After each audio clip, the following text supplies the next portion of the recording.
अस्सलाम वालेकुम, कैसे हैं? Welcome back to alikuchiacademy.com। भाई कैसे हैं? कैसे चल रहा है कैसी चल रही है आपकी तैयारी? आई एम श्योर कि तैयारी आपकी बहुत अच्छी चल रही होगी। और जो लोग कहते हैं कि वी लूज होप, तो भाई होप लूज नहीं करना। आप लोगों ने रीस्टार्ट करना है, दोबारा करना है। You have to become the doctor and biggest doctor of the world. भाई ये पहला चैलेंज नहीं है, जिंदगी में बहुत सारे चैलेंजेस और आने वाले हैं। तो आप अब भी जो होप है उसको लूज ना करें। भाई याद रखना, तवक्कुल अल्लाह पे रखें कि जो अल्लाह पर अगर आपका तवक्कुल है, चाहे कुछ भी हो जाए, वो तवक्कुल कभी टूटेगा नहीं। तो इसलिए हम बात करेंगे आज अबाउट द आइसोमेरिज्म, और आइसोमेरिज्म में हम बात करेंगे अबाउट द स्टीरियो आइसोमेरिज्म।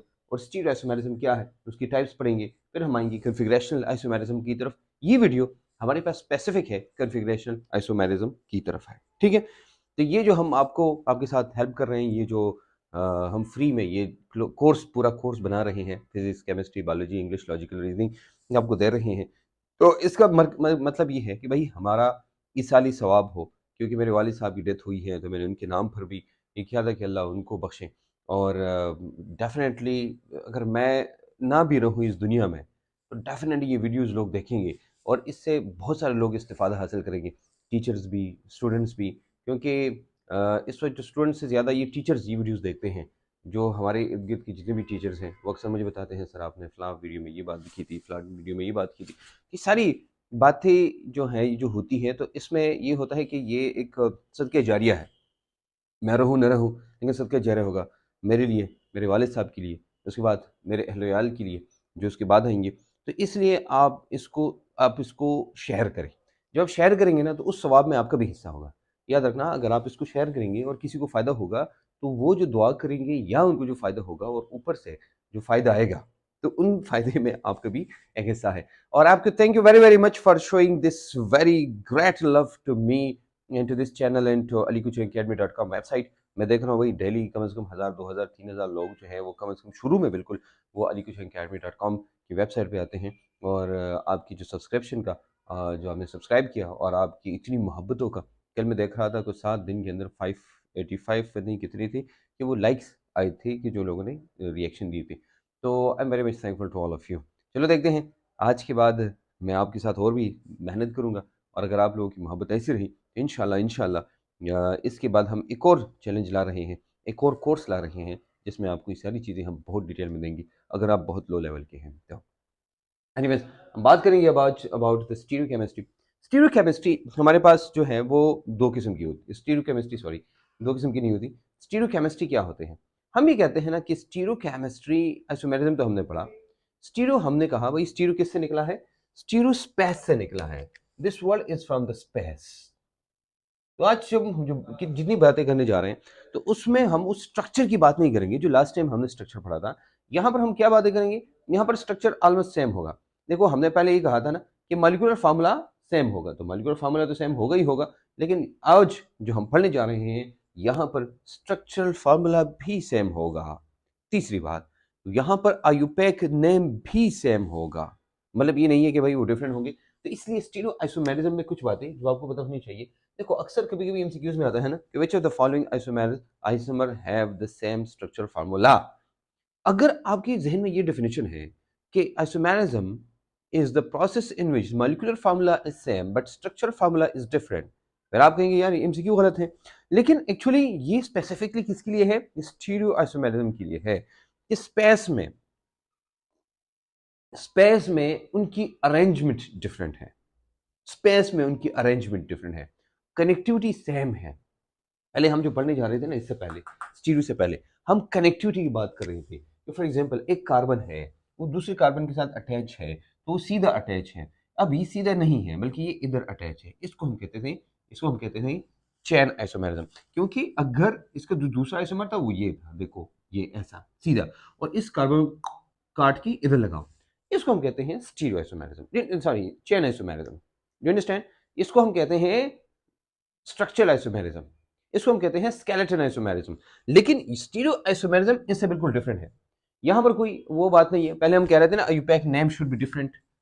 लेकिन अगर एमसीक्यू में आता है कि बताओ वो कौन सा आइसोमेरिज्म है जिसमें आयुपैक नेम सेम होता है, तो हमने फिर बताना है, ठीक है। हम ये कहते हैं भाई कुछ चीजें आपको, भाई सेम सेम आयुपैक नेम, जो आईयूपैक नेम है ना वो बिल्कुल सबका सेम होता है। IUPAC name is not different. एक का जो नाम होगा, आगे हम पढ़ने जा रहे हैं कि भाई एक जो का जो नाम होगा वो दूसरे का भी नाम होगा। दूसरा ये है कि हमारे पास सेम मॉलिक्यूलर फार्मूला, मैंने बताया ना कि मॉलिक्यूलर फार्मूला सब में सेम होता है। ठीक है, मॉलिक्यूलर फार्मूला जो पॉइंट है ना वो सब में सेम है। अगर मॉलिक्यूलर फार्मूला डिफरेंट हो गया फिर तो आइसोमेरिज्म ही नहीं है। ये पहला बहुत ही बुनियादी पॉइंट है कि molecular formula always that is stereoisomerism, या वो जो दूसरा आइसोमेरिज्म है चेन आइसोमेरिज्म वो है। You understand? अगर हम वो आइसोमेरिज्म पढ़े, हम ये आइसोमेरिज्म पढ़े, दोनों की सूरतों में हम ये क्या कहेंगे, हम ये कहेंगे। अच्छा, तीसरी चीज जो है, हमने कहा था ना कनेक्टिविटी, अभी जो मैंने अब इधर आपको बताया वही कनेक्टिविटी, तो हम कहते हैं ना सेम कनेक्टिविटी होती है।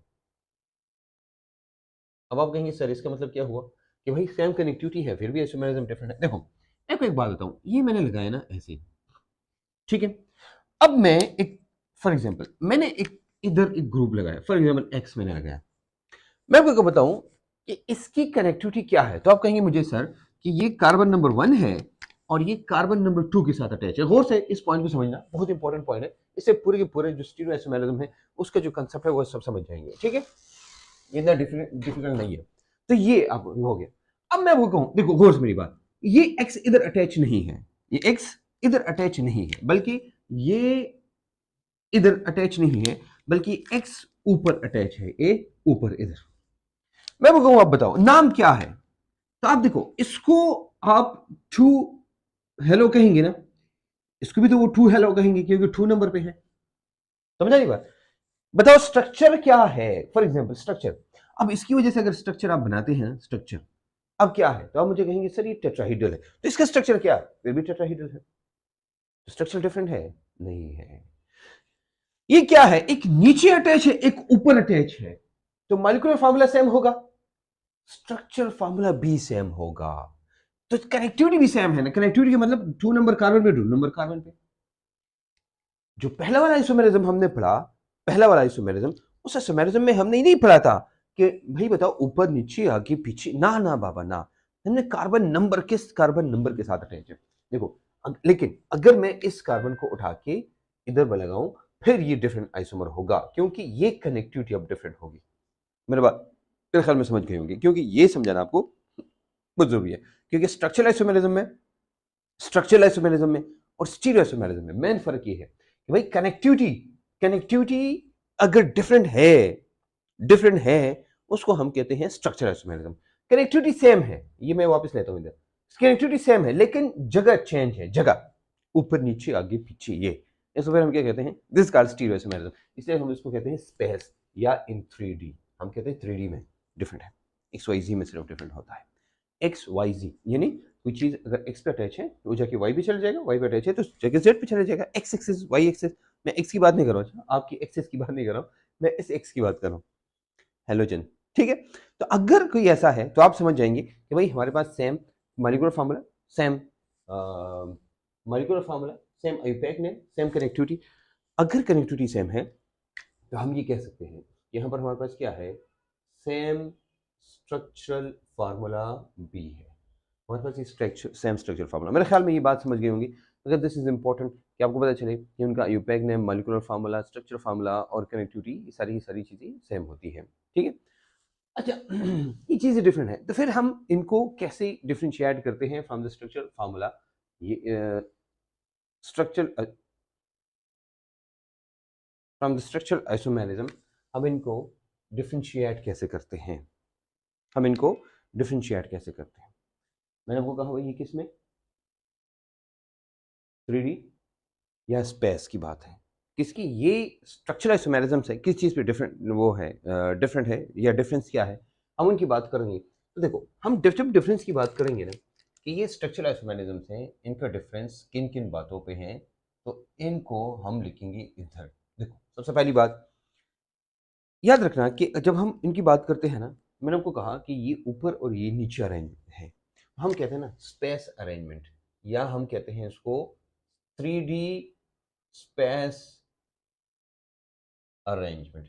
अगर ये थ्री डी में डिफरेंट अरेंज हैं ये क्या है? 3D space arrangement. पहला क्या है? पहला वाला मैंने आपको बताया कि भाई बाकी सारी चीजें सेम होती हैं, तो आपको क्या देखना है? अब आपने इसको देखना है।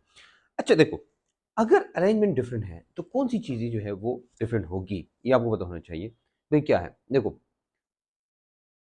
ये जो फिजिकल प्रॉपर्टीज होती है ना, फिजिकल प्रॉपर्टीज, ये डिपेंड करती हैं कि ये अरेंजमेंट कैसी है। फिजिकल प्रॉपर्टीज उन पर डिपेंड करती है। तो हम कहते हैं भाई हमारे पास डिफरेंट फिजिकल प्रॉपर्टीज होगी दो डिफरेंट आइसोमर्स के बीच में। अच्छा, केमिकल प्रॉपर्टीज, हाँ केमिकल प्रॉपर्टीज, लेकिन सब नहीं। Chemical properties properties but not all, सब नहीं, कुछ कुछ जो है वो ऐसे होते हैं। एनीवेज, ये था हमारे पास क्या, ये था हमारे पास स्टीरियोसोमैटिज्म। वही हमारे पास same IUPAC name, same molecular formula, same connectivity, same structure formula, but different 3D space arrangement, different physical properties in 3D, different chemical properties, कुछ सही कुछ डिफरेंट होती है, लेकिन मैं भी ऐसी होती है। Anyways, just about that. फिर हम आते हैं स्टीरियोसोमैटिज्म है वो दो में डिवाइडेड है। एक को कहते हैं कन्फर्मेशनल आइसोमेरिज्म, दूसरे को कहते हैं कन्फिगरेशनल आइसोमेरिज्म। तो जो कन्फर्मेशनल आइसोमेरिज्म है, इसके बारे में मैंने बताया था कि ये जो होता है ना, ये सारे के सारे होते हैं सिंगल बॉन्ड में। किसमें होते हैं? सिंगल बॉन्ड में। तो सिंगल बॉन्ड वाली बात मैंने बताई थी आपको। अगर आपको याद होगा तो मैंने आपको बताया कि मेरे पास जो चेयर फॉर्म होता है, चेयर या जो बोट फॉर्म होता है, इसको हम कहते हैं कन्फर्मेशनल आइसोमेरिज्म। साइक्लोहेक्सेन के बारे में मैंने बात की थी, and that's all about that. Okay, इसमें कोई नई सी बात नहीं है। तो लेकिन ये हमारे कोर्स में नहीं है, इसलिए हम इसकी बात नहीं करेंगे। We will not discuss this one, we will talk about this configurational isomerism. और कन्फिगरेशनल आइसोमेरिज्म में हम जो पढ़ेंगे डिटेल में, हम पढ़ेंगे कन्फिगरेशनल आइसोमेरिज्म को, क्योंकि यहीं से एमसीक्यू आता है, यही है जो कि हम डिटेल में डिस्कस करेंगे। ठीक है, ओके जनाब, यही तक तो सब क्लियर हो गया कि भाई हम क्या करेंगे। हम स्टीरियो आइसोमेरिज्म पढ़ेंगे, और स्टीरियो आइसोमेरिज्म में फिर कन्फिगरेशनल आइसोमेरिज्म को हम डिटेल में पढ़ेंगे। अब देखो, कन्फिगरेशनल आइसोमेरिज्म के डिफरेंट नाम होते हैं, लेकिन हम सारे के सारे नहीं पढ़ेंगे। हम जो जहां पर हमें जरूरत है बस हम वही पढ़ेंगे। देखो, इसको कहते हैं सिस ट्रांस आइसोमेरिज्म भी। This is what the most important is, कि अक्सर हमारा जो मेन एमडीकैट का जो पार्ट होता है वो यही होता है। हम इनके बारे में डिटेल में पढ़ेंगे। फिर E and Z, syn and anti, exo and endo. अभी कब कहते हैं, क्यों कहते हैं, कैसे कहते हैं, तो जहां पर जरूरत पड़ी तो मैं बताऊंगा, और जहां जरूरत न हुई तो वो फिर मैं आपको नहीं बताऊंगा। आपको ये पता होना चाहिए। ठीक है, डू अंडरस्टैंड नाउ कि भाई हमारे पास हम क्या करेंगे, सिस एंड ट्रांस जो है वो दैट इज इंपॉर्टेंट। लेकिन कन्फिगरेशनल आइसोमेरिज्म, देखो कन्फर्मेशनल आइसोमेरिज्म में मैंने बताया ना, कन्फर्मेशनल आइसोमेरिज्म सिंगल बॉन्ड में होता है, सिंगल बॉन्ड में। लेकिन कन्फिगरेशनल आइसोमेरिज्म सिंगल बॉन्ड में नहीं होता। क्वेश्चन ये है कि कहां होता है। तो हम कहते हैं भाई कि क्या है, हम कहते हैं अब कंपाउंड्स, वो compound in which configurational isomerism is present. कि क्या है, कंपाउंड्स ऑफ कन्फिगरेशनल आइसोमेरिज्म भी लिख सकते हैं। वो कौन से हैं जिनमें कन्फिगरेशन आइसोमेरिज्म होंगे। देखो, सबसे पहली बात, सिंगल बॉन्ड तो नहीं होगा ना, सिंगल बॉन्ड नहीं। क्यों सिंगल बॉन्ड और डबल बॉन्ड में क्यों नहीं होता, मैं आपको एक डिफरेंस बताता हूं। लेकिन पहले हम कहते हैं इसमें क्या होनी चाहिए, रिस्ट्रिक्शन टू रोटेशन होनी चाहिए। क्या होनी चाहिए, रिस्ट्रिक्शन टू रोटेशन होनी चाहिए। To sorry restriction to rotation, एक टी में भूल गया था। रिस्ट्रिक्शन टू रोटेशन, अब आप कहेंगे ये रिस्ट्रिक्शन टू रोटेशन का मतलब क्या होता है। देखो फॉर एग्जांपल, अगर अगर ऐसा हम लेते हैं ना, सी सी, ये वाला हमने लिया, और ये मैंने लिया एक्स, फॉर एग्जांपल ऐसे हुआ, और इधर मैंने लिया एक्स, ऐसे हुआ ना। अब आप कहेंगे सर ये एक इधर है लेकिन इधर है, ये इधर है किधर है। देखो ये मेरी उंगली, ये मैं ऐसे करता हूं, कंसिडर करिए ये सीएल है, ये ऐसे है फॉर एग्जांपल, लेकिन यहां पर कोई रिस्ट्रिक्शन नहीं है, ये खुद ब खुद ऐसे होता है, ये कभी ऐसे कभी ऐसे कभी ऐसे, ये होता है। ये रोटेशन होती है, और ये फ्री रोटेशन होती है। सिंगल बॉन्ड के अंदर इसको हम कहते हैं देयर इज फ्री रोटेशन। क्या होती है, फ्री रोटेशन होती है। देखो अगर अब एनएमआर जब आप पढ़ेंगे ना, एनएमआर एनएमआर एनएमआर में भी ऐसा होता है, एनएमआर में भी ऐसा होता है। जब हम बात करते हैं भाई, ये हमारे पास जो स्पेस है वो ऐसे नहीं दिखाते। क्यों नहीं दिखाते, वो इसलिए नहीं दिखाते क्योंकि यहाँ फ्री रोटेशन होती है। ये एक्स इधर नहीं है, ये कभी इधर आता है कभी उधर जाता है, और ये जाके ऐसे रोटेट होते हैं, तो देयर इज फ्री रोटेशन, याद रखना। लेकिन लेकिन लेकिन अगर कहीं पर डबल बॉन्ड मैंने लिया ना ऐसे, मैंने लिया x इधर और x मैंने इधर लिया। अब ये फिक्स है, ये क्या है? फिक्स। अब ये फिक्स है, fix. There is no free rotation. ये बात, ये पॉइंट आपको समझ आ जाएगा, रिस्ट्रिक्शन टू रोटेशन। अब देखो, आपका मतलब क्या हुआ कि अगर ये x नीचे आएगा ना, ये वाला, अगर आप इसको नीचे लाएंगे ना, नीचे या इसको ऊपर ले जाएंगे, तो पहले आप इस बांड को तोड़ेंगे। First break the bond, first break the bond and then it will rotate. ये क्या करेगा? फिर जाके रोटेट होगा। फर्स्ट आप इस बॉन्ड को तोड़िए, फिर जाके रोटेट होगा। Without breaking the bond it will not rotate. यहीं पर कंफर्मेशन कन्फिगरेशन आइसोमेरिज्म आती है। समझा रही बात? ये बहस है, इसको हम कहते हैं रिस्ट्रिक्शन। इसको हम क्या कहते हैं? रिस्ट्रिक्शन। मेरे ख्याल में आप मेरी बात समझ गए होंगे। ये है रिस्ट्रिक्शन। तो रिस्ट्रिक्शन टू रोटेशन जरूरी है, यानी डबल बॉन्ड, ट्रिपल बॉन्ड, और एक और रिस्ट्रिक्शन भी है, डबल एंड ट्रिपल के साथ एक और रिस्ट्रिक्शन भी है। वो रिस्ट्रिक्शन क्या है? एक और देखना। ये तो सिर्फ मैंने कहा ना कि ये हो गया, मैं इससे बाण वाला मैं हटाता हूं, बल्कि लाइन नीचे लेता हूं। देखो, अगर आपके पास कोई वो है, आपके पास कोई अलिफेटिक हाइड्रोकार्बन है। अलिफेटिक जानते हैं ना, साइक्लिक, अलीसाइक्लिक है। इसको हम अलीसाइक्लिक कहते हैं, अलीसाइक्लिक। अगर आपको नहीं पता तो जाके दोबारा आप वो जो क्लासिफिकेशन वाला लेक्चर है उसको दोबारा देखिए। देखो, अच्छा याद रखना, ये इसके पढ़ने से पहले आपको क्लासिफिकेशन और फंक्शन ग्रुप आना चाहिए। अगर आप लोगों ने वो पढ़ा है तो ठीक है, नहीं पढ़ा है तो फिर जाके वो देखिए, वो इंपॉर्टेंट है। क्योंकि इसमें बहुत सारे टर्म्स और चीज़ें हम इस्तेमाल करते हैं जो कि आपको आम समझ नहीं आएगी। अगर आपका बेस कमज़ोर है तो आपको वो देखनी है, ठीक है? बेस को मजबूत रखिए, स्ट्रॉन्ग करें। एनीवेज, फॉर एग्जाम्पल यहाँ पर कोई चीज़ अटैच है और यहाँ पर अटैच है। अब ये कहते हैं ना, फॉर एग्जाम्पल, कि मैंने इसको रोटेट करना है, तो आप रोटेट नहीं कर सकते, क्योंकि यहाँ पर ये साइकिल है, यहाँ पर ये रिंग है। इस रिंग को तोड़ेंगे तभी जाके रोटेट होगा। तो सेम इज द केस, जैसे यहाँ पर होता है कि अगर इस एक्स को ऊपर ले जाएंगे तो पहले इस डबल बॉन्ड को तोड़ेंगे, या इस एक्स को नीचे लाना है तो पहले इस डबल बॉन्ड को तोड़ना है। तो first break the bond and then it will rotate. यहाँ पर क्या होगा? यहाँ पर break this cycle and then it will rotate. तो इसलिए ये रिस्ट्रिक्शन है, हम इसको करते हैं। अच्छा, हमारे पास दो केसेस और भी हैं जो कि अक्सर हमें पढ़ना होता है, जहाँ पर हमारे पास कुछ होता नहीं है लेकिन हम ऐसे लेते हैं। देखो, सी का एन के साथ जो बांड होता है वो, या एन का एन के साथ जो बांड होता है, सी का एन के साथ जो बांड होता है ना, ऐसे फॉर एग्जांपल ये आपने लिया। देखो, सी अगर एन के साथ बांड बनाएगा, सॉरी एक मिनट, एक छोटी सी गलती हो गई। सी अगर एन के साथ बांड बनाएगा ना, सी अगर एन के साथ बांड बनाएगा तो डेफिनेटली ये इधर और इधर होगा। अब देखो, पहली बात ये है कि जनाब फॉर एग्जाम्पल मैंने कुछ लगाया इधर और ये।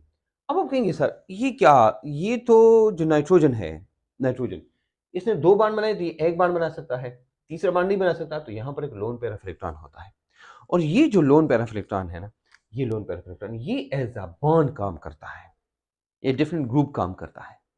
लेकिन यहाँ पर तो रेस्ट्रिक्शन होती है। तो यहाँ पर एक और चीज, एक और है कि अगर एन, ये जो मैं बता रहा था ना, E Z syn anti वगैरह, इनकी बात कर रहा था मैं कि भाई ये हमारे कोर्स में नहीं है, हम नहीं पढ़ेंगे, सिर्फ आपको समझाने के लिए हम जो करते हैं वो ये है, एन और एन है, ये हो गया। यहाँ पर लोन पेयर ऑफ इलेक्ट्रॉन, यहाँ पर लोन पेयर ऑफ इलेक्ट्रॉन, ठीक है?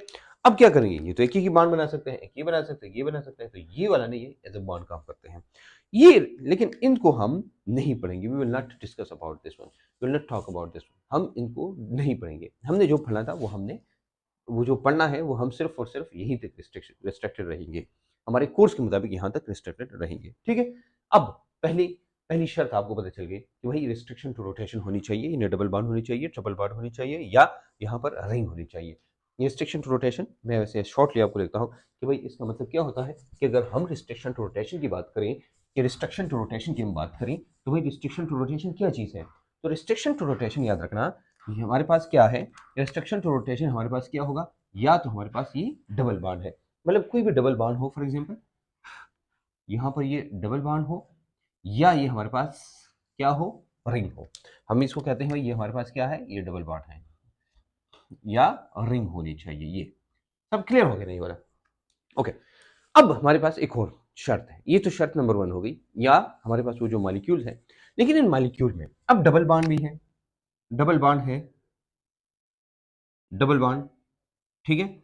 और डबल बॉन्ड के पास 2 कार्बन है on each side, 2 carbon on each side, दो कार्बन होते हैं हर साइड पे।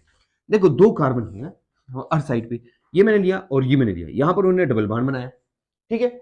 अब हर एक कार्बन के पास, हर एक carbon should be attached to two different groups.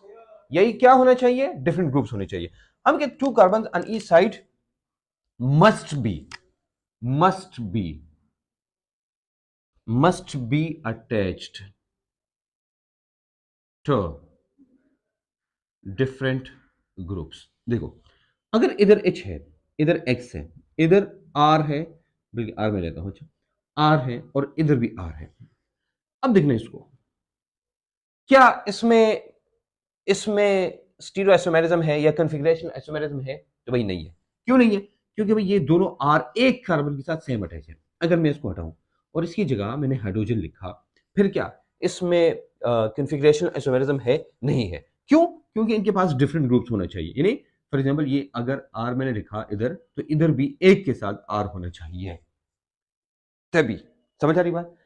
हम ये कहते हैं कि इन द डबल बॉन्ड तो होगा, लेकिन double bond two carbon on each side must be attach to different groups, और दोनों डिफरेंट ग्रुप्स के साथ अटैच होने चाहिए। अगर ये है ऐसा, अब आप कहेंगे सर ये क्यों? इसकी भी मैं रीजन बताता हूं आपको, क्योंकि इसकी रीजन क्या है। This is important, you should know the reason. देखो अगर मैंने लिखा ना ऐसे सी डबल बॉन्ड सी, गौर से देखना बच्चा, मैंने इधर लिखा आर, ये आर ग्रुप है, ठीक है। अब आप कहेंगे सर यहां पर कॉन्फ़िगरेशन आइसोमेरिज्म नहीं होती, तो क्यों नहीं होती? वो इसलिए ना कि अगर ये हाइड्रोजन है और ये हाइड्रोजन है, मैं इसको रोटेट करूं भी, फॉर एग्जांपल इस हाइड्रोजन को मैं इधर ले आऊं और इस हाइड्रोजन को मैं इधर ले आऊं, तो इस मॉलिक्यूल पे कोई फर्क पड़ेगा? क्योंकि ऊपर भी हाइड्रोजन नीचे भी हाइड्रोजन, सेम हाइड्रोजन ऊपर नीचे आया तो क्या फर्क पड़ेगा? डिफरेंट ग्रुप होगा तो तभी फर्क पड़ेगा ना। यहां पर it doesn't make any difference कि ये हाइड्रोजन नीचे आया ये हाइड्रोजन ऊपर गया, क्योंकि दोनों एक जैसे हैं, दे बोथ आर सेम। ये क्या है? ये इसकी मिसाल ऐसी है ना, गौर से मेरी बात देखना, ये मिसाल ऐसी है, यहां मैं ए लूं, यहां भी ए है, और यहां पर मैं लूं बी, तो ए ऊपर आएगा, ऊपर से नीचे, नीचे से ऊपर ये जाएगा, तो कोई फर्क पड़ेगा? नहीं पड़ेगा, क्योंकि दे ऑल आर सेम। हम कहते हैं भाई अगर यहां पर हाइड्रोजन अटैच है, यहां भी हाइड्रोजन अटैच है, यहां भी आर अटैच है फॉर एग्जाम्पल, और इसको हम रोटेट करी भी, तो इस आर के साथ सामने वही हाइड्रोजन तो आएगा ना। इस आर के साथ डिफरेंट ग्रुप आना चाहिए हाइड्रोजन। अगर मैं इसको रोटेट करूं फिर भी तो हाइड्रोजन आएगा ना, कोई फर्क पड़ेगा? नहीं पड़ेगा, कोई फर्क नहीं पड़ेगा। तो देखो भाई हमारे पास होना चाहिए, या देखो हमारे पास ये, हाँ फॉर एग्जाम्पल आर है और यहाँ भी आर है, यहाँ भी आर है। अब क्या करें? इसको रोटेट करें, इसको रोटेट करें, रोटेट करेंगे ना तो ये आर ही तो इधर आएगा ना, same to same R. So there is no difference in the group when you rotate it. जब रोटेशन के बाद इसमें फर्क नहीं आएगा, याद रखना यहां पर कॉन्फ़िगरेशन आइसोमेरिज्म नहीं है। Configuration isomerism is present only if different groups are attached to each carbon atom। कि हर एक कार्बन एटम के साथ क्या होने चाहिए? डिफरेंट ग्रुप्स अटैच होने चाहिए। एनीवेज ये था हमारे पास, ये मेरे ख्याल में आप समझ गए होंगे कि व्हाट डज इट मीन। अब हम आते हैं कुछ और चीज़ों की तरफ जो कि मैं आपको एक्सप्लेन करना चाहूँगा। ये हो गया हमारा पहला। ओके, अब ये समझ गए ना कि हमने कहा भाई ये चीज़ें सेम होगी, ये चीज़ें डिफरेंट होगी, और ये इसकी कंडीशन है कि मॉलिक्यूल्स के अंदर वो कंपाउंड जिसके अंदर ये चीज़ें होगी तो उसके अंदर कॉन्फ़िगरेशन आइसोमेरिज्म है, अगर ये नहीं है तो इसका मतलब कॉन्फ़िगरेशन आइसोमेरिज्म नहीं है। ठीक है, आई होप कि आप समझ गए होंगे। एनीवेज हम आते हैं अब नेक्स्ट की तरफ। क्या हम पढ़ने जा रहे हैं? फॉर एग्जाम्पल हमारे पास दो किस्म की होती हैं, एक को कहते हैं सिस, दूसरे को कहते हैं ट्रांस। एक को कहते हैं क्या? वन इज कॉल्ड सिस और दूसरे को कहते हैं हम ट्रांस। देखो हम सिस किसे कहते हैं? अगर अगर same groups attach on same side, अगर एक साइड पे same groups are attached on same side, कि अगर सेम साइड पे सेम ग्रुप्स अटैच है तो उसको हम कहते हैं सिस। क्या मतलब हुआ? सेम साइड का मतलब है ऊपर नीचे वाला। फॉर एग्जाम्पल यहां मैंने लिखा ना, यहां पर आपने लिखा फॉर एग्जाम्पल CH3 और यहां भी है CH3, ये सेम साइड है, तो सेम साइड पे सेम ग्रुप्स अटैच है, इसलिए इसको हम कहते हैं सिस। हम कहते हैं ना यहां पर, यहां क्या है? हम कहते हैं ट्रांस, उसको कहते हैं जब different groups attached on same side. इसका मतलब क्या होता है? देखो मैंने लिया ना C डबल बॉन्ड C, अब मैं लेता हूं ऐसे, अब ये CH3 अटैच है यहां पर और ये CH3 अटैच है यहां पर। अब देखना ये सेम साइड है, इस सेम साइड पे डिफरेंट ग्रुप्स अटैच्ड हैं, तो different groups are attached on the same side, इसको कहते हैं ट्रांस। ये तो होगा भाई आपका डबल बॉन्ड। अब आप कहेंगे सर हमें बताएं कि अगर कहीं पर क्या है, कहीं पर ये है, कहीं पर साइकिल है, फिर हम क्या करेंगे?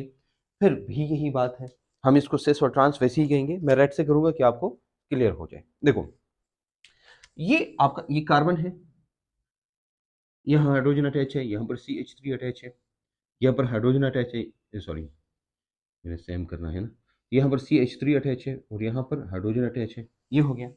अब इसको हम क्या कहेंगे? इसको हम कहेंगे सिस। लेकिन अगर मैंने ऐसा लिया, यहाँ पर मैंने लिया H, यहाँ मैंने लिया CH3, यहाँ मैंने लिया CH3 और यहाँ पर मैंने लिया H, अब इसको हम कहेंगे trans. So this is cis and that is trans. Cis और ट्रांस में फर्क क्या है? सिस और ट्रांस में फर्क ये है जनाब कि सेम साइड पे सेम ग्रुप होने चाहिए और different group different side sorry different groups on the same side, तो उसको ट्रांस कहेंगे। देखो अब आप समझ गए होंगे ये वाला, ठीक है। हम अगर इसको लेते हैं तो आप समझ गए होंगे कि भाई हमारे पास ये क्या है, ये सिस है एंड ट्रांस है in the form of double bond, in the form of and in the form of ring, ring के लिए, ठीक है। अच्छा एक और हम लेते हैं, वैसे ये आपको सिर्फ समझाने के लिए, लेकिन आपको पता होना चाहिए। मैंने आपको कहा था ना कि हमारे पास अगर C डबल बॉन्ड है N फॉर एग्जांपल ऐसा हो गया और हम कहते हैं भाई यहाँ पर हमने देखना है, तो आपको मैंने कहा था ना कि यहाँ पर अगर लोन पैरा ऑफ इलेक्ट्रॉन है, यहाँ पर कोई चीज अटैच है ऐसे, तो ये डबल बॉन्ड ऐड करेगा as a different group attach करेगा। समझ आ रही बात? अब एसिड को ये जो OH अटैच होता है C के साथ N और ये डिफरेंट ग्रुप, तो हम इसको कहते हैं ऑक्साइम। क्या कहते हैं इसको? ऑक्साइम कहते हैं। क्या ऑक्साइम में भी ऐसा कुछ है? जी होगा कि नहीं होगा? अच्छा हमने कहा ना फॉर एग्जाम्पल हम क्या करते हैं, यहाँ पर हमने लिया फॉर एग्जाम्पल CH3 और यहाँ पर लिया H, इसको मैं उल्टा करता हूँ, ये हमारे पास हो जाएगा C double bond N lone pair of electron OH और ये हो जाएगा फॉर एग्जाम्पल CH3 इधर। अच्छा अब ये देखो, ये जो हम लेते हैं ना, ये मैंने आपको कहा था ना पहले कि भाई इसका नाम क्या होगा, इसका नाम सिन और एंटी होगा। आपको मैंने कहा था कि ये हमारे कोर्स में नहीं है, वैसे मैं आपको समझाने के लिए कहूंगा कि अगर हमारे पास यहाँ CH3 है, इसका नाम क्या होगा, और अगर यहाँ पर H है तो फिर इसका नाम क्या होगा। अगर H है इसको हम कहते हैं सेन, SYN, और अगर CH3 यहाँ है इसको फिर हम कहते हैं एंटी, सेन एंड एंटी इसको कहते हैं। तो सेन एंड एंटी अब आप समझ रहे होंगे कि भाई सेन और एंटी में क्या फर्क है। Do understand now? ओके देखो इसमें नया कुछ नहीं है, मुश्किल कुछ नहीं है। C डबल बॉन्ड N है और OH इधर है, इसको हम कहते हैं ऑक्साइम। इधर CH3 अटैच होता है, तो CH3 अगर OH के अपोजिट अटैच है उसको हम सिन कहते हैं, लेकिन अगर वो सेम साइड पे अटैच है फिर उसको क्या कहते हैं, हम उसको फिर एंटी कहते हैं। OH के सेम साइड पे अगर OH अटैच है उसको फिर एंटी कहते हैं। बस इतना जानना मोर देन इनफ है। अच्छा जनाब अब हमने बात की जनाब कि हमारे पास क्या है, हम बात करेंगे सिस एंड ट्रांस की बात करेंगे। तो सिस एंड ट्रांस में हमें क्या है, कुछ चीज़ें पता होनी चाहिए which are very important, we will talk about them. Okay cis और ट्रांस की कुछ प्रॉपर्टीज हम पढ़ेंगे और कुछ और चीज़ें हम पढ़ेंगे, तो मैंने आपको बताया, लेकिन ये ऑक्साइम वाली चीज़ें आप समझ गए। हम आते हैं वापस अपने सिस की तरफ। देखो सिस जो होता है ना, सिस और ट्रांस, मैं इसको जरा मिटाऊंगा अच्छा आसानी के लिए। हम कहते हैं जो सिस होता है ना, cis cis is more reactive, this is more reactive, and इन दोनों की निस्बत हम अगर इनकी बात करें तो हम कहते हैं दिस इज मोर स्टेबल, ये ज्यादा स्टेबल है। देखो अब कहेंगे सर वो कैसे, देखो ऐसे मैं इस CH3 को खुला करके बनाता हूँ, ये मैंने लिए बताया ऐसे, इसको भी मैं ऐसे बनाता हूँ। देखो आपको पता है ना ये हाइड्रोजन अगर इधर है तो इसके इलेक्ट्रॉन्स होगी, ठीक है, ये हो गया, इलेक्ट्रॉन्स होते हैं ना, ये रेड रेड इलेक्ट्रॉन्स है, दे इलेक्ट्रॉन रिपेल इच अदर, ये क्या करते हैं, रिपेल। मैं इसको इधर भी बनाता हूँ, इसको मैं बनाता हूँ इधर ऐसे, फॉर एग्जांपल ऐसे हो गया, ये मैं बनाता हूँ ऐसे हो गया। अब जो इसके इलेक्ट्रॉन्स है ना वो इधर है, देखो ये इलेक्ट्रॉन्स इधर है। अब देखो what about this one, do they repel each other, yes but they are far away from each other, और ये एक दूसरे को अफेक्ट ही नहीं करते। Repulsion can not be noticed, repulsion जो है वो नोटिस ही नहीं होती, रिपल्शन तो होती है क्योंकि इलेक्ट्रॉन है, इलेक्ट्रॉन को रिपेल करेंगे, लेकिन यहाँ पर क्या है, रिपल्शन इज वेरी डोमिनेंट, ये क्या है, ये बहुत डोमिनेंट है।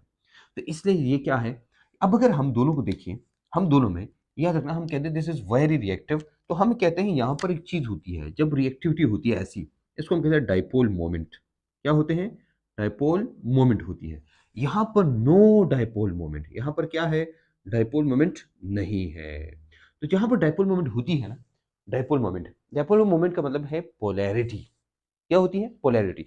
तो भाई आयनिक करैक्टर या पोलैरिटी, यहां पर हमारे पास क्या है? यहां हम कहेंगे भाई यहां पर पोलैरिटी है, ये पोलर है, तो यहां पर पोलैरिटी होती है। और यहां पर क्या है? यहां पर हमारे पास नो पोलैरिटी, नो पोलैरिटी, या सिंपल क्या कहते हैं, ये नॉन पोलर है, ये पोलर है, ये पोलर है और वो एक पोलर है और दूसरा नॉन पोलर है। तो हमने कहा भाई कि हमारे पास क्या है। अब मैं आपको कहूं, बताओ दोनों में ज्यादा स्टेबल कौन है? तो आप कहेंगे sir this is more stable and this is less stable, क्योंकि स्टेबिलिटी और रिएक्टिविटी का ताल्लुक उल्टा होता है। हम कहते हैं ना, जहां पर स्टेबिलिटी का ताल्लुक इन्वर्स होता है रिएक्टिविटी के साथ। पूरी केमिस्ट्री के अंदर हम ये वाला रिलेशन पढ़ते हैं, एक्सेप्ट एक जगह रेजोनेंस की बात आती है तो वो चीज़ थोड़ी सी डिफरेंट हो जाती है। एनर्जी के बेस पे हम कहते हैं एनर्जी, ठीक है। एनीवेज, हमने ये बात की जनाब कि हमारे पास क्या होता है। मैंने आपको कहा कि अगर हम इसको देखें तो हमारे पास एक पोलर होता है, दूसरा नॉन पोलर होता है। वैसे पोलैरिटी अगर आपने पढ़ी है तो पोलैरिटी हमारे फर्स्ट ईयर में है। पोलैरिटी का मतलब डाइपोल मोमेंट, और डाइपोल मोमेंट आप केमिकल बॉन्डिंग के चैप्टर में या थ्योरीज ऑफ कोवेलेंट बॉन्ड जो है, वो जो यूनिट है उसमें हमारे पास दिया होता है कि अगर कहीं हमारे पास सिस एंड ट्रांस है तो सिस जो है उसकी डाइपोल मोमेंट होती है, लेकिन जो ट्रांस है उसकी डाइपोल मोमेंट, ये जो डाइपोल मोमेंट के लिए हम म्यू लिखते हैं ना, ये वाला लिखते हैं। यहाँ पर जो डाइपोल मोमेंट हम लिखते हैं तो ये हमारे पास जीरो है। यहाँ की डाइपोल मोमेंट होती है, ये जीरो नहीं होती। फॉर एग्जाम्पल हम वैसे एक एग्जाम्पल लेते हैं कि अगर हमने फॉर एग्जाम्पल मैं एक एग्जाम्पल लेता हूँ। फॉर एग्जाम्पल मैंने दिया सी डबल बॉन्ड सी, और ये मैंने दिया यहाँ पर सी एल और यहाँ पर सी एल है, यहाँ पर मैंने लिया सी डबल बॉन्ड सी और ऊपर सी एल और यहाँ पर सी एल है। अब मैं आपको भाई डाइपोल मोमेंट बताऊँ, तो मैं हमने आपको बताया कि भाई जो डाइपोल मोमेंट है, जो ट्रांस है उसकी डाइपोल मोमेंट जीरो होती है। यहाँ की डाइपोल मोमेंट जीरो है। यहाँ पर क्या है? ये नॉन पोलर होगा। लेकिन यहाँ की हम बात करेंगे, यहाँ की डाइपोल मोमेंट होगी और ये पोलर होगा। ये क्या होगा? ये पोलर होगा। तो अगर पोलर है इसका मतलब है कि इसकी जो जो वैल्यू है वो 1.89 डिबाई है। डिबाई, इसको डिबाई कहते हैं, दिस कॉल्ड डिबाई। तो इसका मतलब है कि अगर वैल्यू है तो ये क्या है? ये पोलर है और ये नॉन पोलर है। तो हमारे पास ये पोलैरिटी इधर से आती है। इस तरह मेल्टिंग पॉइंट बॉइलिंग पॉइंट में भी फर्क आता है। फॉर एग्जाम्पल सिस और ट्रांस में हम ये बाकायदा पढ़ेंगे कि एक का मेल्टिंग पॉइंट ज़्यादा होता है, दूसरे का बॉइलिंग पॉइंट ज़्यादा होता है। ये और ये भी आप पढ़ेंगे। दूसरी बात यह है कि मेल्टिंग पॉइंट जो है, जब हम इसकी बात करते हैं तो इसके साथ इनकी जो स्ट्रेंथ है उसकी भी बात करेंगे कि एक की स्ट्रेंथ ज़्यादा होती है, दूसरी की स्ट्रेंथ कम होती है। अच्छा, ये तो आप समझ गए भाई, यहाँ पर डाइपोल मोमेंट होती है, यहाँ पर डाइपोल मोमेंट नहीं होती। अब डाइपोल मोमेंट होने और न होने से क्या फर्क पड़ता है? हमने कहा भाई ये इसको हम पोलर कहते हैं, इसको हम नॉन पोलर कहते हैं। पोलैरिटी और नॉन पोलैरिटी का क्या फर्क है? ये देखो मैं बताता हूँ आपको। अगर हम देखें ना, फॉर एग्जाम्पल हम ट्रांसफॉर्म को लेते हैं, तो ट्रांसफॉर्म को अगर देखें, मैं एक ट्रांस लेता हूँ। फॉर एग्जाम्पल ये मैंने लिया सी डबल बॉन्ड सी और यहाँ पर एक मॉलिक्यूल यहाँ पर है, ठीक है, यहाँ पर हाइड्रोजन हाइड्रोजन लेते हैं। लेकिन अगर दूसरा आएगा ना, कि दूसरा फॉर एग्जाम्पल यहाँ पर आया सी डबल बॉन्ड सी, इसके साथ जो दूसरा आएगा ना, ये बिल्कुल एग्जैक्टली ऐसी क्लोज पैकिंग इसकी होती है। ये क्या होती है? क्लोज पैकिंग होती है ट्रांस की, क्लोज पैकिंग। अब क्लोज पैकिंग की वजह से इनका जो मेल्टिंग पॉइंट होता है ना, वो हाई होता है। क्या होता है? हाई होता है, क्योंकि क्लोज पैकिंग, इसकी प्रॉपर सिमेट्री, ये दो चीज याद रखना। सिमेट्री, क्लोज पैकिंग जो होती है एक दूसरे के साथ अटैच होते हैं ऐसे, तो इसी वजह से ये सॉलिड फॉर्म में, जो कि ये सॉलिड होता है, मेल्टिंग पॉइंट जब हम लेते हैं ना, जब वो सॉलिड में होगा, तो सॉलिड फॉर्म में इसका मेल्टिंग पॉइंट हाई होता है। ये क्या होता है? ये हाई होता है। अच्छा, बॉइलिंग पॉइंट की बात करते हैं, तो बॉइलिंग पॉइंट डिपेंड करता है पोलैरिटी पे। बॉइलिंग पॉइंट किस चीज पे डिपेंड करता है? Depends upon polarity. देखो, आपने इसको क्या किया? आपने इसको मेल्ट किया, मेल्ट करने के बाद ये लिक्विड में चला गया।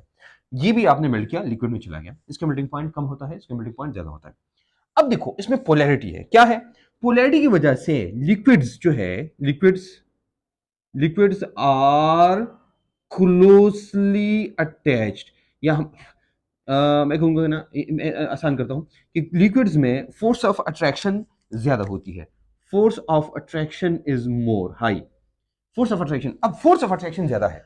अब क्या लगता है? तो force of attraction is high, इसका मतलब है कि यहाँ का बॉइलिंग पॉइंट क्या होगा? Boiling point of the cis will be high. तो boiling point of cis is high while melting point of the cis is low, या हम कहते हैं melting point of the cis is low, sorry, यहां पर हम कहते हैं कि melting point is low, yes, लेकिन boiling point of the cis is high. You understand? That is the difference. Why? Because of its polarity. Because of its polarity, its melting point is high. ऐसा है. Boiling point is high. यहां पर हम कहते हैं due to its symmetry, its melting point is high. You understand? Melting point का ताल्लुक symmetry से, बॉइलिंग पॉइंट का ताल्लुक उसकी पोलैरिटी से है. अब देखो, जो पोलर होता है ना, पोलर, आपको पता है भाई कि पानी में डालो तो कौन सी चीज सॉल्युबल होगी, तो पानी बजाते खुद, वाटर बजाते खुद पोलर है कि नॉन पोलर है. हम कहते हैं वाटर इज पोलर. वाटर क्या है, इधर मैं लिखता हूं, वाटर इज पोलर. H2O क्या है, हमारे पास पोलर है. तो आपको पता है कि भाई हम ये कहते हैं ना कि like dissolve like, like dissolve like. तो अब देखो कुछ चीजें ऐसी हैं, लाइक डिजॉल्व लाइक में हम इसको लेते हैं तो भाई पानी में ये ज्यादा सॉल्युबल होगा कि ये ज्यादा सॉल्युबल होगा, तो आप कहेंगे ये सॉल्युबल होगा, क्योंकि this is polar. Polarity depends upon what, for example there is polarity, polarity की वजह से बॉइलिंग पॉइंट हाई, इसका मतलब है उसकी वजह से सॉल्युबिलिटी हाई, उसकी वजह से डेंसिटी हाई, उसकी वजह से रिफ्रैक्टिव इंडेक्स हाई. देखो ये चीजें मैंने जो बताई आपको, ये डिपेंड करती हैं किस चीज पे, ये डिपेंड करती हैं पोलैरिटी पे. पोलैरिटी, डायपोल मोमेंट, आयनिक character, solubility, refractive index, density, तो ये जो मेल्टिंग पॉइंट, बॉइलिंग पॉइंट, ये सारी की सारी चीजें डिपेंड करती हैं सेम चीज पे, और वो डिपेंड करता है कि भाई डायपोल मोमेंट है कि नहीं है. तो जहां डायपोल मोमेंट होगा, आयनिक कैरेक्टर होगा, जहां पर होगा तो उसकी सॉल्युबिलिटी, उसका मेल्टिंग पॉइंट, उसका बॉइलिंग पॉइंट, उसका जो हीट ऑफ हीट, जितनी भी हीट्स है, थर्मल जो जिसको हम कहते हैं, ये जो जहां पर हीट इन्वॉल्व होती है और जो प्रॉपर्टीज होती है, चाहे उसका मेल्टिंग पॉइंट है, चाहे वो बॉइलिंग पॉइंट है, चाहे सब्लिमेशन है, चाहे वो वापस कंडेंसेशन है, चाहे वो कुछ भी है, जो भी है, that depend upon the dipole moment, any character in this चीज. इसके 18, 19, 20 कंसेप्ट ऐसे हैं जो कि डक जैसे करेक्टेड हैं. अगर आपको ये कंसेप्ट आते हैं, इसका मतलब है कि बहुत 18, 19, 20 किस्म की जो एमसीक्यूज है तो आप कर सकते हैं. फॉर एग्जांपल, अब किसी की बॉइलिंग पॉइंट किसका हाई है, तो आप क्या ढूंढेंगे, कैसे ढूंढेंगे. अच्छा, एक आखिरी चीज जो हम करने जा रहे हैं, ये आपको पता है केमिस्ट्री के अंदर एक्सेप्शंस होते हैं, and exception is the beauty of chemistry. हम सबको पता है अगर केमिस्ट्री में एक्सेप्शंस हैं तो यहाँ पर ब्यूटी होती है. हमने कहा ना कि, अब मैं आपको बताता हूँ कि ये हमने कहा कि सिस जो फॉर्म होता है ना, बल्कि इसमें हटाता हूँ बस, छोड़े. अब सिस जो होता है ना, सिस इन ट्रांस की हम बात करते हैं, तो cis has dipole moment, cis has dipole moment and trans has no dipole moment. ठीक है, ये हम डायपोल मोमेंट के लिए कहते हैं, म्यू कहते हैं डायपोल मोमेंट को. Cis has more dipole moment than trans. लेकिन हम एक्सेप्शंस की बात करते हैं. एक्सेप्शंस, अगर आपको पता है भाई, exception is the beauty of chemistry. याद रखना, ये बहुत लंबा अर्सा पहले ये मैंने बताया था, और अक्सर लोग इसको कॉपी करते रहते हैं, आप अभी सुनते होंगे टीचर वगैरह से. हम कहते हैं एक्सेप्शंस, बल्कि मैंने कहा मैं अपनी बुक के ऊपर लिखूंगा, एक्सेप्शंस इज द, जो नेक्स्ट जो एडिशन आएगी ना उसके ऊपर मैं लिखूंगा, exception is the beauty of chemistry. ये अपने साथ लिखिएगा. अब कहेंगे सर यहाँ पर क्या एक्सेप्शन है, यहाँ पर बहुत बड़ी एक्सेप्शन है. फॉर एग्जाम्पल C लिखा आपने, मैंने इधर लिखा x और x फॉर एग्जाम्पल, और फिर मैंने लिखा C और मैंने लिखा इधर x और इधर लिखा मैंने x. इसको आप क्या कहते हैं, इसको आप कहते हैं सिस, इसको कहते हैं ट्रांस, राइट. हमने कहा भाई इसमें डायपोल मोमेंट कहाँ ज्यादा है, तो आप कहेंगे यहाँ पर नहीं है. लेकिन अगर मैं ऐसा करूँ, मैंने इधर लिखा CH3 और इधर भी मैंने लिखा CH3, मैंने रिप्लेस किया इसको CH3 के साथ. देखो यहां पर 2-3 चीजें इन्वॉल्व है जो कि इंपॉर्टेंट है. वो क्या है, हमारे पास एक चीज होती है जिसको हम कहते हैं क्या, जिसको हम कहते हैं इंडक्टिव इफेक्ट. क्या कहते हैं, इंडक्टिव इफेक्ट. तो जो CH3 होता है ना, अब दोनों याद रखना, इसको R कहते हैं, R, और ये R है, ये X है, ये X है. तो जो X होता है ना, इसको हम कहते हैं नेगेटिव इंडक्टिव इफेक्ट. मतलब कि इलेक्ट्रॉन अट्रैक्ट करने वाला, ठीक है, और दूसरा पॉजिटिव है, तो हम इसको कहते हैं इलेक्ट्रॉन डोनेटिंग ग्रुप. डोनेटिंग, ये इलेक्ट्रॉन देता है. ठीक है. अब डायपोल मोमेंट अगर आपने पढ़ी है तो ठीक है, नहीं पढ़ी है तो इसको मैं ऐसे आपको बताता हूं. ये इलेक्ट्रॉन देता है और ये इलेक्ट्रॉन लेता है, ये इलेक्ट्रॉन देता है और ये इलेक्ट्रॉन लेता है. ठीक है. अब हम क्या करते हैं, हम वेक्टर सम, तो आपको पता होगा, आपने फिजिक्स में पढ़ा होगा कि वेक्टर, देखो इसका वेक्टर किसकी तरफ होगा, जिस तरफ इलेक्ट्रॉन जाएंगे, इसका वेक्टर किस तरफ होगा, जहां से इलेक्ट्रॉन जाएंगे. अब इन दोनों वेक्टर्स को, इसको और इसको सम अप करो, सम अप करोगे ना तो आपको एक लंबा वेक्टर आएगा, इधर से लेकर इधर तक आएगा. ये हो गया. अच्छा, यहां पर क्या है, हम कहते हैं इलेक्ट्रॉन देते हैं, यहां पर क्या है, इलेक्ट्रॉन लेते हैं. अब इन दोनों को सम अप करो और इसका रिजल्टेंट निकालो, तो आप कहेंगे सर यहां से यहां तक. अब मैं कहूंगा ये और ये, बताओ इन दोनों में रिजल्टेंट किसका बड़ा, तो आप कहेंगे सर इसका बड़ा, तो जिसका रिजल्टेंट बड़ा होगा इसका मतलब होगा वहां पर डाइपोल मोमेंट ज्यादा होगी, तो ये एक एक्सेप्शनल केस है। अगर कोई भी ऐसा आता है वो एक्सेप्शनल केस, इसका मतलब होगा वहां पर डाइपोल मोमेंट ज्यादा होगी। अगर एक तरफ पॉजिटिव इंडक्टिव इफेक्ट वाला, दूसरी तरफ नेगेटिव इंडक्टिव इफेक्ट वाला, अगर आपकी बात समझ नहीं आ रही है तो भाई दो चीजें करनी है हमने। आगे हम जब जनरल ऑर्गेनिक केमिस्ट्री में पढ़ेंगे ना इंडक्टिव इफेक्ट, दूसरी बात यह है कि हम जब वो पढ़ेंगे ये, इसके अलावा हम आगे एक और चीज़ पढ़ेंगे। अगर आप फिर भी आप इधर हैं तो आप ऐसा करें ना कि हमारा जो प्रीमियम कोर्स है, प्रीमियम कोर्स के अंदर हम ये सारी चीज़ें जनरल ऑर्गेनिक केमिस्ट्री का पूरा बड़ा पोर्शन है जिसको हम पढ़ेंगे। नंबर एक। नंबर टू, अगर आप कहते हैं नहीं सर मैं वो प्रीमियम नहीं ले सकता हूँ, तो आप केमिस्ट्री में पॉकेट की बुक में जाएंगे, केमिस्ट्री में पॉकेट में ये हमने बहुत डिटेल में दिया है, जाके वहाँ भी आप देख सकते हैं। ये केमिस्ट्री में पॉकेट बुक है और इस बुक में जाके आप जनरल ऑर्गेनिक केमिस्ट्री का एक पोर्शन है, उस पोर्शन को जाके आप जरूर पढ़ें डिटेल में। अगर आप कहते हैं कि मैंने बिल्कुल बेसिक्स केमिस्ट्री सीखनी है, मैंने वो चीज़ें सीखनी है कि जो जहाँ जिसके बाद मेरी केमिस्ट्री में कोई वो ना हो, मतलब कि बिल्कुल भी, तो उसके बाद आप जाके जनरल ऑर्गेनिक केमिस्ट्री वाला ये पोर्शन देखिए। अच्छा, तीसरा पूरा पॉइंट ये है, अक्सर बच्चे मुझे कहते हैं मैं फला फला फला फला फला फला वाला वो देखता हूँ यूट्यूब चैनल, तो भाई आपकी अपनी मर्जी है, you can watch any type of the YouTube channel you want, लेकिन एक बात याद रखना, अगर आप पाकिस्तानी के अलावा कोई और देखते हैं तो हाँ हमारा कोर्स की चीज़ें नहीं है। फॉर एग्जाम्पल केमिस्ट्री बहुत अच्छी होगी, फिजिक्स बहुत अच्छी, बायोलॉजी बहुत अच्छी होगी, लेकिन उसमें 10% हिस्सा सिर्फ हमारे कोर्स का होता है, बाकी हमारे कोर्स का हिस्सा नहीं है। बाकी आपकी मर्जी, लेकिन याद रखना यहाँ पर इस चैनल के अंदर और ऐसी अली कुचैन अकेडमी चैनल के ऊपर आपको सब कुछ वो मिलेगा जो आपके कोर्स के मुताबिक है और जो आपके इंटर टेस्ट बोर्ड और सब कुछ के मुताबिक है। मिलेंगे इंशाल्लाह एक नई वीडियो के साथ, नए लेक्चर के साथ, नए कंसेप्ट के साथ, और alikuchinacademy.com को शेयर कीजिएगा और ये वीडियो है वो फैलाएं, सबके जरिए का हिस्सा बने। अल्लाह।